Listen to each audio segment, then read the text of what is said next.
sua igreja, amém? Amém. Vamos se assentar em nome de Jesus.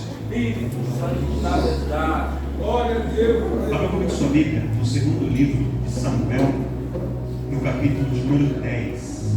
Segundo livro do juiz do profeta Samuel, capítulo de número 10. Enquanto você procura, eu queria agradecer à igreja, todos os irmãos e irmãs que mandaram mensagem no grupo da igreja, felicitando não só a mim, também o pastor Inácio, a pastora Simara, os pastores da igreja, que Deus tem dado graça, Deus tem nos abençoado, também através das vossas orações, que são essenciais para nos sustentar firme aqui no ministério. Queria agradecer ao departamento infantil por essa peça, essa encenação tão bonita. Com certeza dá muito trabalho para ensaiar as crianças, para preparar, mas o resultado é maravilhoso e a mensagem com certeza fica aí nos nossos corações. Então Deus abençoe o departamento infantil também poderosamente. Amém? Amém. Vamos para 2 Samuel, capítulo de número 10, dá uma glória a Deus. Glória a Deus. Diz assim, vamos ler do verso 1 até o verso de número 5. 2 Samuel, capítulo de número 10, 2 Samuel 10, a partir do verso 1 até o verso de número 5. Diz assim: Davi derrota os amonitas e os sírios. E aconteceu depois disso, que morreu o rei dos filhos de Amon, e seu filho Hanum reinou em seu lugar. Então disse Davi: usarei de beneficência com Hanum, filho de Naás, como seu pai usou de beneficência comigo. E enviou Davi a consolá-lo pelo ministério de seus servos, acerca de seu pai. E vieram os servos, em outras traduções vai estar os embaixadores ou os representantes de Davi, à terra dos filhos de Amon. Então disseram os príncipes dos filhos de Amon a seu senhor Hanum: porventura honra Davi a teu pai aos teus olhos? Por que te enviou consoladores? Porventura não te enviou Davi os seus servos para reconhecerem esta cidade e para espiá-la e para transtorná-la? Então tomou Hanum os servos de Davi e lhes rapou metade da barba, e lhe cortou metade das vestes até as nádegas e os despediu. O que fazendo saber a Davi, este enviou a encontrá-los, porque estavam estes homens sobremaneira envergonhados. E disse o rei: deixai-vos estar em Jericó, até que vos torne a crescer a barba, e então vinde. Amém? Amém. Glórias a Deus. Queria perguntar aqui para a igreja, para todos que estão aqui presentes: quem aqui já passou por uma situação que você talvez planejava algo, imaginava que algo ia acontecer de uma maneira e não saiu como você planejou? Ou uma situação que você ficou tão triste, que você se sentiu humilhado, você se sentiu derrotada, você se sentiu ali tão fragilizado, desconfortável diante das pessoas? Quem já passou por uma situação de vergonha, uma situação de humilhação? E se eu perguntasse, se o tempo nos permitisse, assim: não, vem aqui e conta pra gente como é que foi, como você se sentiu, eu tenho certeza que a maior parte de nós ia lembrar disso em detalhes. Por quê? Porque as situações ruins que a gente passa, os momentos de derrota, os momentos de vergonha, os momentos de humilhação, eles nos marcam muito. A gente lembra. Às vezes a gente passa por momentos alegres, felizes, o dia que comprou um carro, o dia que passou na faculdade, quando o dia que casou. A gente lembra dos momentos, mas a gente não lembra com tantos detalhes como a gente lembra dos momentos de fracasso, dos momentos de derrota. Por quê? Porque as derrotas elas nos ferem mais. Elas nos deixam uma marca ou uma cicatriz que a gente carrega e a gente sempre se lembra disso. Mas Deus me trouxe aqui nessa noite para te dizer que por mais que as derrotas elas façam parte do processo, foi falado sobre o processo aqui no louvor, por mais que elas nos marquem e até nos deixam cicatriz, os momentos de derrota não são o ponto final da sua história. E eu queria, irmão, já que eu estou começando a pregar, que você já olhasse para uma pessoa à sua direita, à sua esquerda, e dissesse assim: Deus hoje está te dizendo que o ponto final ainda não foi colocado. Ele tem história nova, ele tem quem nos fala, ele tem coisas novas, ele tem renovo, ele tem recomeço, ele tem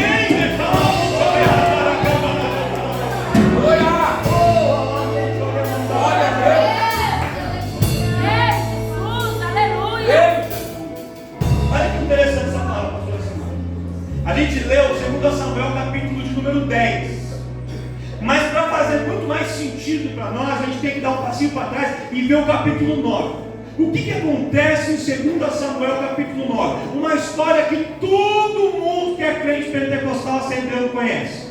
É aquele episódio, é aquela história em que o rei Davi, depois de ter assentado sobre o trono de Jerusalém, sobre o trono de Israel, governando o reino, ele fala assim: Ziba, meu servo, existe alguém da casa de Saul que ainda esteja vivo? Alguém da descendência do meu amigo Jonatas, para que eu use de misericórdia para com ele? E todos lembramos dessa história por quê? Porque nós conhecemos a trajetória de Davi. Lembra-se quando Davi foi levado para o palácio, Saul perseguia Davi, queria matá-lo, mas Jonatas, príncipe, filho de Saul, ele se afeiçoa a Davi e eles criam um elo, eles criam um vínculo, um laço, e um promete cuidar do outro. E Jonatas fala assim: Davi, se um dia eu não estiver mais aqui, cuide da minha descendência. Davi falou: Jonatas, se um dia eu não estiver mais aqui, você cuida dos meus pais, dos meus filhos, dos meus irmãos, cuida da minha descendência também. E eles fizeram ali uma aliança. O tempo passa, Saul continua perseguindo Davi, vai embora. Jonatas depois morre, Saul também morre. Davi passa por muitas e muitas histórias até que ele assume o trono. E quando ele assume o trono, ele é lembrado pelo próprio Deus. O Senhor traz à mente e o Senhor traz ao coração de Davi a promessa que ele havia feito lá atrás. E o Senhor fala assim: Davi, você prometeu que ia cuidar da descendência de Jonatas. Agora você está em posição de cumprir a promessa. É tempo de você cumprir a promessa que você fez lá atrás. E aí então Davi, por amor de Jonatas, isso é importante, por amor de Jonatas, ele manda perguntar assim: existe alguém que ficou da descendência de Saul, de Jonatas, ainda vivo? Porque Davi não sabia que Jonatas tinha um filho que ainda estava vivo. Davi não sabia. Por quê, irmãos? Porque quando Saul morre, o reino começa a ser tomado pelos inimigos. E aí a babá, ou a ama, como eles falavam na época, pega o filho de Jonatas, que seria o príncipe, porque o Saul, o rei, morre. Jonatas, o príncipe, morre. O filho de Jonatas era quem herdaria o trono. Ela, para proteger o menino, tenta escondê-lo. Por quê? Porque se os inimigos entrassem no palácio e vissem aquela pequena criança, eles iam fazer o quê? Iam matar aquela criança para poder ocupar o trono e reinar em paz. Então, enquanto aquele menino existisse, era um risco para quem estava usurpando o trono. Então a ama pega o menino e sai correndo com ele para escondê-lo. Só que na ânsia de esconder, no desejo de proteger o menino, o que acontece? Aquela mulher tropeça, ela cai e ela derruba o menino. E o menino quebra os seus dois pés. Vamos falar sobre aleijados aqui já nessa noite. Olha o Senhor confirmando a palavra que vai ser trazida. O menino, ele quebra ambos os e se torna um coxo. E o nome desse menino era? O nome era? Mefibosete, então, é guardado e ele é levado para um lugar chamado Lodebar, uma terra de esquecimento, um lugar que ninguém ia, um lugar inóspito, um lugar árido, onde ele fica escondido. Ninguém ou quase ninguém sabia que Mefibosete estava sequer vivo. Muitos pensavam que Mefibosete tinha morrido, que Mefibosete tinha se perdido. Davi não sabia nem que ele existia, mas havia um Deus que sabia que Mefibosete estava. Os homens não viam Mefibosete, os homens não enxergavam Mefibosete, mas havia um Deus que sabia que aquele menino estava vivo, e Deus estava esperando um momento de tirar ele de Lodebar e trazer ele para o lugar do cumprimento da promessa. E Deus conserva Mefibosete escondido por muitos anos, até que Davi estava em posição de cumprir a promessa. E aí Davi fala assim: existe alguém na casa de Saul para que eu possa cumprir a promessa que eu fiz para Jonatas? E Ziba fala: tem um. Seu nome é Mefibosete, mas ele está lá em Lodebar e ele é aleijado de ambos os pés. Ele não tem valor, ele não serve para nada, ele não tem nenhuma representatividade. Deixa ele lá, Davi. Mas Davi, por amor a Jonatas e a promessa que havia feito diante do do Senhor, Davi fala assim: chama os servos, prepara uma carruagem real e vai uma comitiva real até Lodebar, porque o menino está lá em terra de esquecimento, mas hoje o Senhor se lembrou dele. Hoje o Senhor vai mudar o quadro da sua história. Hoje o Senhor vai virar o seu cativeiro e vai começar uma nova história para ele. E vamos buscar Mefibosete. A carruagem chega lá, pega o menino, e já não era mais um menino, já era um homem, traz ele para o palácio. Quando ele chega no palácio, ele todo com medo, pensando assim: Davi vai querer me matar, Davi agora é o rei, ele vai querer me assassinar. Olha o meu pai era amigo dele, mas o meu avô perseguiu ele. A Mefibosete não sabia o que ia acontecer, mas quando Davi olha para aquele moço, ele diz assim: Mefibosete, o tempo de esquecimento acabou, o tempo de medo acabou, o tempo de choro acabou, o tempo de sofrer acabou, porque a partir de hoje você não estará mais assentado no chão, nem na esquina, nem debaixo da ponte. A partir de hoje você vai se assentar à mesa do rei, vai comer na mesa do rei, vai estar no palácio do rei, e aonde o rei estiver, você estará também. Glória a Deus. Aleluia. Quem pode dar glória a Deus por Mefibosete? Aí começa uma história nova na vida do menino. Mefibosete agora morava no palácio, comia na mesa do rei. E esse foi o capítulo 9. E essa história, irmãos, mudou a vida de Mefibosete, mas ela também mudou a mentalidade e a visão de Davi. Porque Davi, ele entende neste episódio que Deus verdadeiramente não se esquece dos seus. E que Deus tem um tempo e Ele tem um modo para operar o milagre. E que o tempo de Deus é diferente do nosso. Que a forma de Deus agir é diferente da nossa, mas que a forma dele é melhor.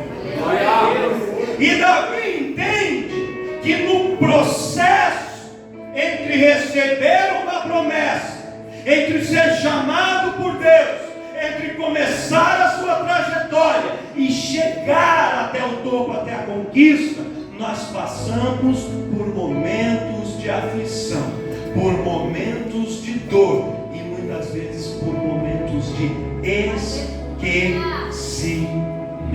Deus da glória. E aí vem o capítulo 10. E quando o capítulo 10 começa, Davi era diferente do homem de antes. Por quê? Porque ele havia aprendido essas lições com Deus. Olha, já foi falado aqui nessa noite, eu vou repetir. Tem pessoas te observando, irmãos. O que acontece na sua vida inspira pessoas, motiva pessoas, muda a história de pessoas. Você pode não perceber, mas tem gente que olha para você e não consegue entender como que você passa por essa prova no casamento que você está passando, como que você passa por essa situação financeira apertada que você está passando, como você enfrenta essa enfermidade que você está enfrentando e continua aí firme, de pé, louvando a Deus, dando glória, dando aleluia. Tem dia que chora, tem dia que dá mais trabalho, mas depois levanta de novo e continua, porque as pessoas não entendem. Só que o que eles não entendem é que não é você, não sou eu, é Deus, é Deus, é Deus, é Deus, é Deus.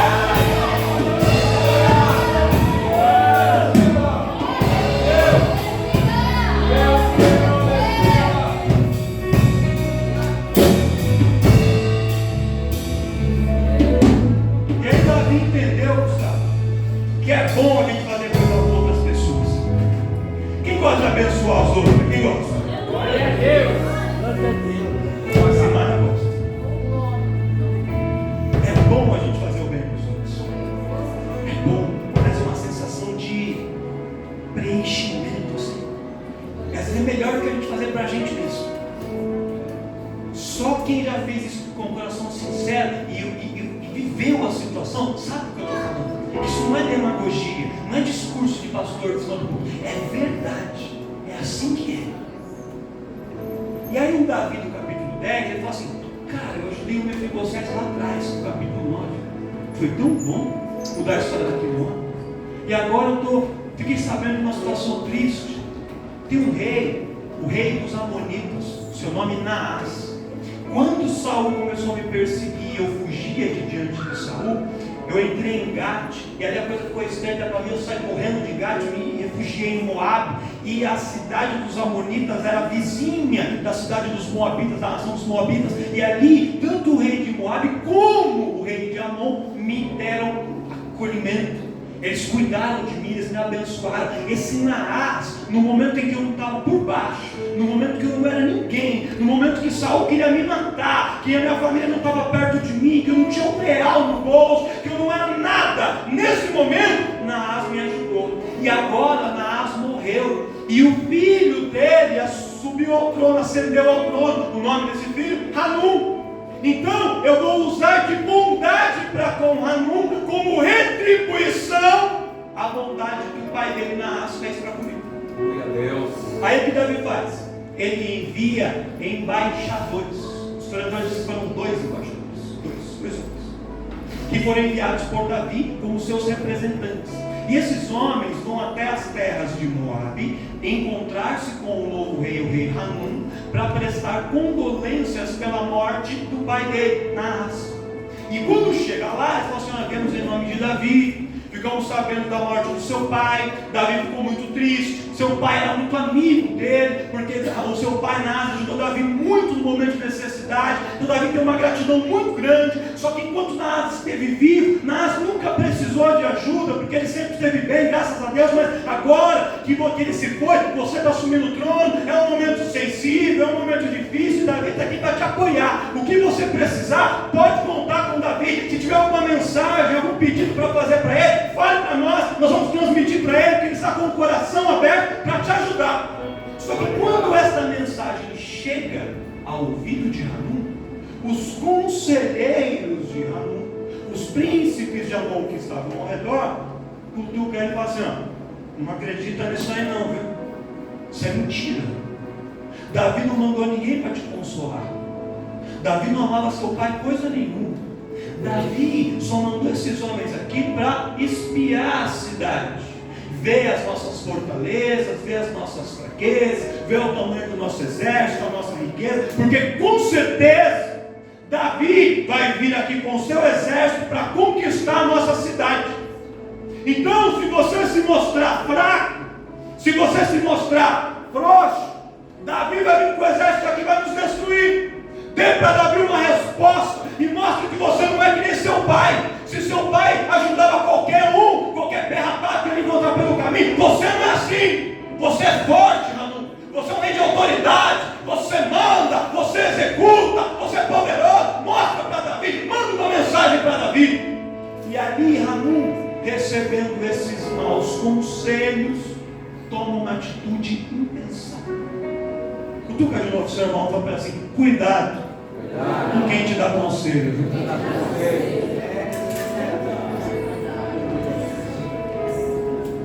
Cuidado com quem anda perto de você e influencia a sua vida. Nós vivemos na era dos influencers, só que tem muita influência negativa vindo sobre nós, e às vezes a gente não se dá conta. Hanum dá ouvido para aqueles conselhos. E o que Hanum faz? Ele pega uma navalha,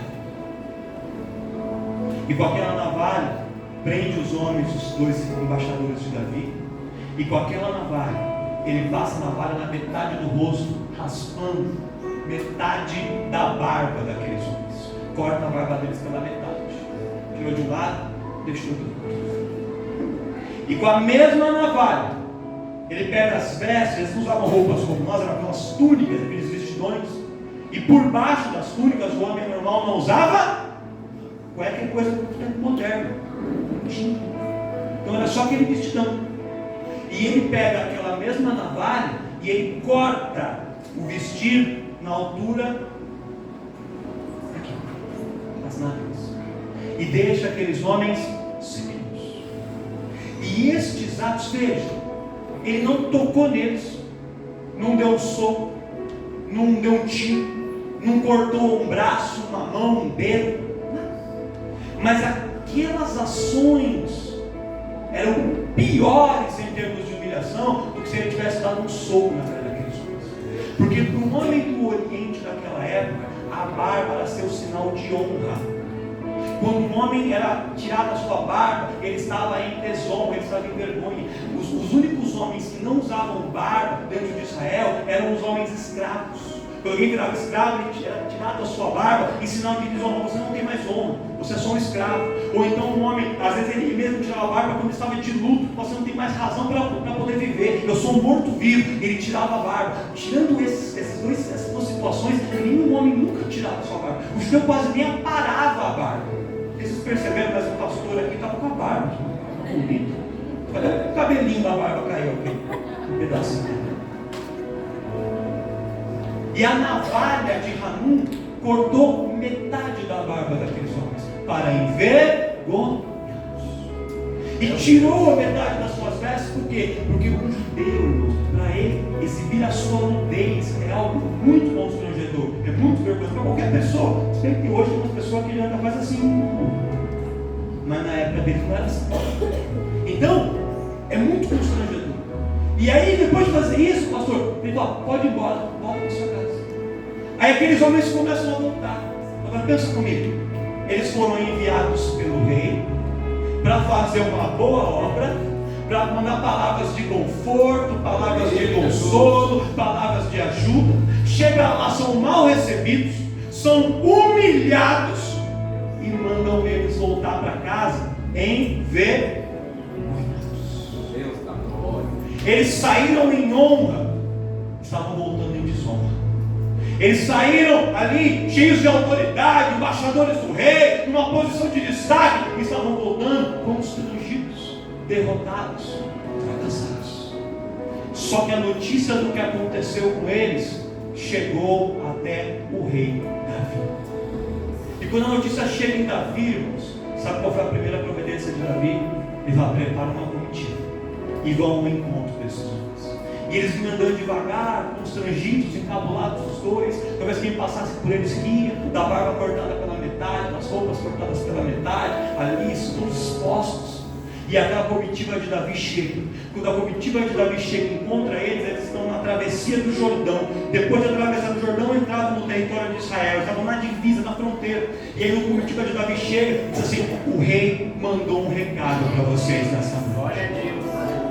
O rei manda dizer assim, que ainda não é tempo de voltar para Jerusalém, porque se voltar para Jerusalém, vocês vão ser motivo de riso, vão ser motivo de chacota, vão ser motivo de piada, ou vão ser motivo de dó e de pena. E o rei não chamou vocês para ser motivo de pena, nem motivo de piada, nem motivo de chacota de ninguém. Uma situação aconteceu, um fato aconteceu, o inimigo tentou te envergonhar, e por um tempo até parece que ele levou vantagem, mas o rei está aqui para te guardar, para te proteger e para te mostrar que o tempo da humilhação ele acabou. O rei não vai permitir mais que ninguém dê risada de você, que ninguém mais tire sarro de você, que ninguém mais tenha pena de você. O que o rei tem para a vida de vocês não é sentimento de pena, não é sentimento de dor e não é sentimento de piada. O que o rei chamou para vocês serem ou para vocês fazerem é para estar em posição de destaque, declarando.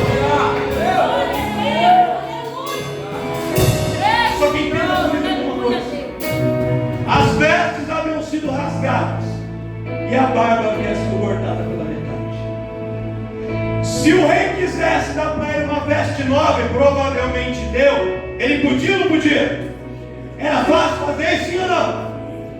Trocava a veste, tirava aquela veste e trocava outra. Mas e a barba? Dava para Davi fazer a barba crescer em 5 minutos? Quero te falar uma coisa: tem processos que você passa, que Deus, em todos os processos que você passa, Deus entra com providência para mudar a história. Mas tem algumas coisas que Deus consegue mudar rapidamente, mas tem coisas que demoram um tempo maior. Tem processos, tem coisas que Deus não consegue mudar assim, no estalar de Deus. É necessário que o tempo passe para que haja restauração, para que haja mudança, para que haja cura, para que haja renovo, para que haja transformação, para que haja declaração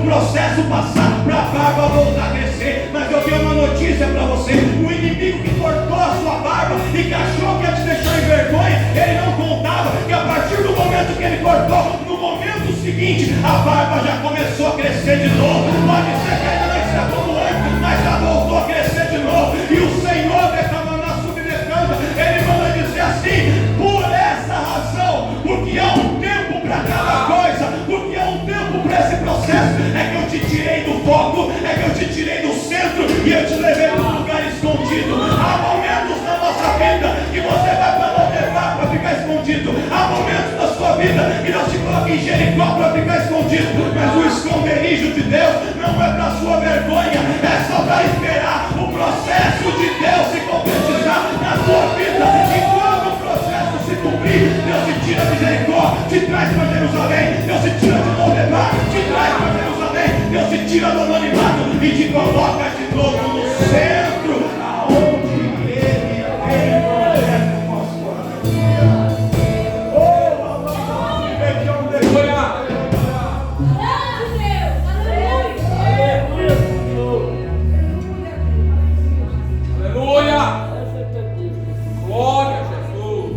Coloca eles em Jericó,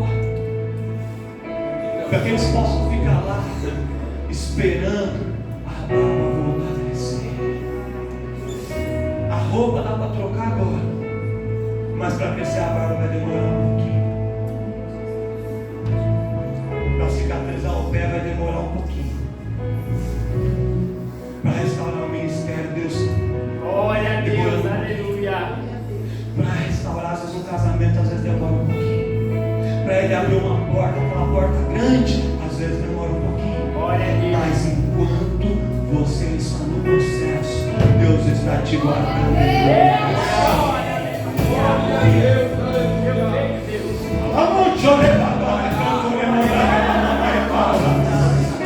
Tem pessoas que estão questionando a Deus por que estão em Jericó. Senhor, porque eu estou me louco aqui em Jericó escondido. Enquanto eu estou aqui, o que está acontecendo? Aquele me humilhou, aquela me perseguiu, aquele outro fez isso, falou aquilo. Deus manda dizer assim: ó, fica em Jericó e aguarda a barba crescer. Porque enquanto você está em Jericó, eu estou trabalhando na sua vida, no seu coração, no seu interior. Eu estou restaurando.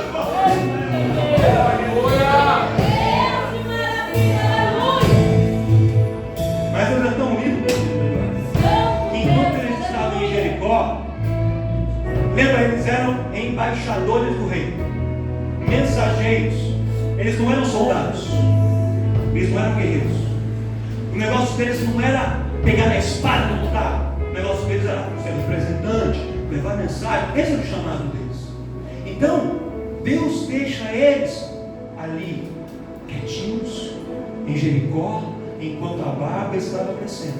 Mas enquanto eles estavam lá, Deus levanta um grupo no exército para combater, para pelejar, para guerrear em favor de Deus. Glória a Deus. Eles estavam dentro de Jericó escondidos, mas do lado de fora a batalha estava acontecendo.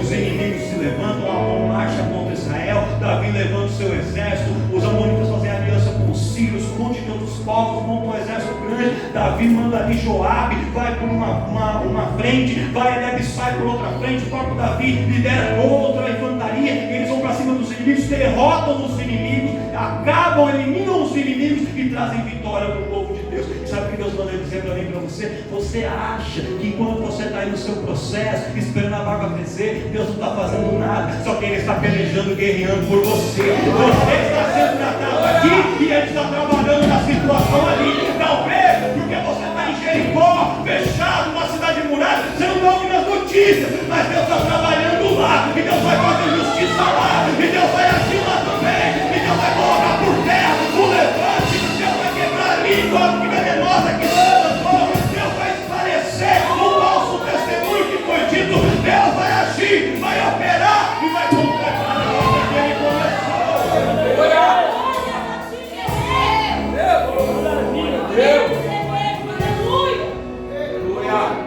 Se Deus me falar, quando eu preparar essa mensagem, eu vou encerrar aqui.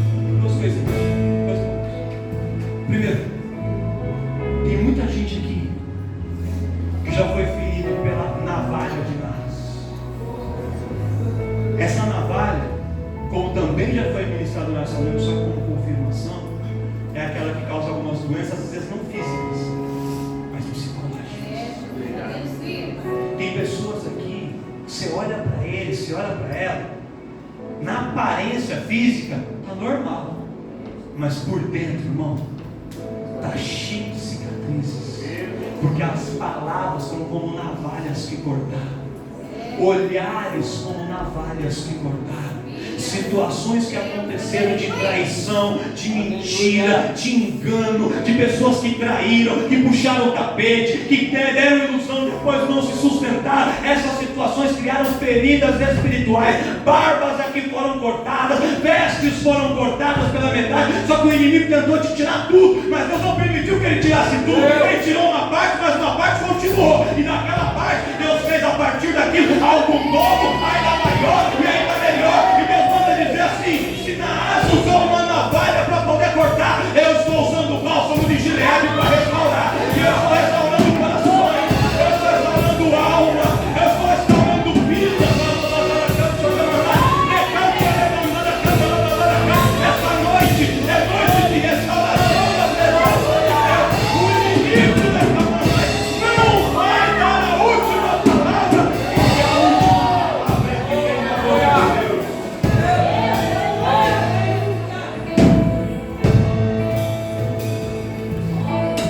E a segunda coisa, a gente encerra.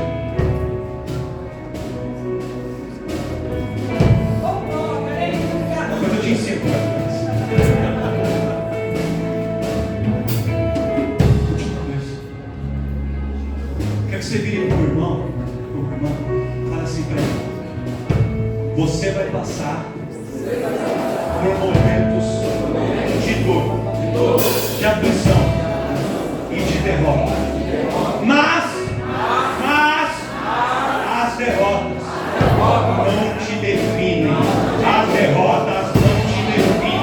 Você não é aquela derrota. Você não é aquela perda. Você não é aquela situação de baixa. Você não é aquele momento de fracasso. Você é muito mais que isso. A derrota fez parte da sua história. Você sentiu ela. Você passou por ela. Você aprendeu com ela. Você cresceu com ela. Você se fortaleceu com ela. E se levantou depois dela. E está de pé. E vai continuar vencendo. E após aí, a derrota não é o ponto final.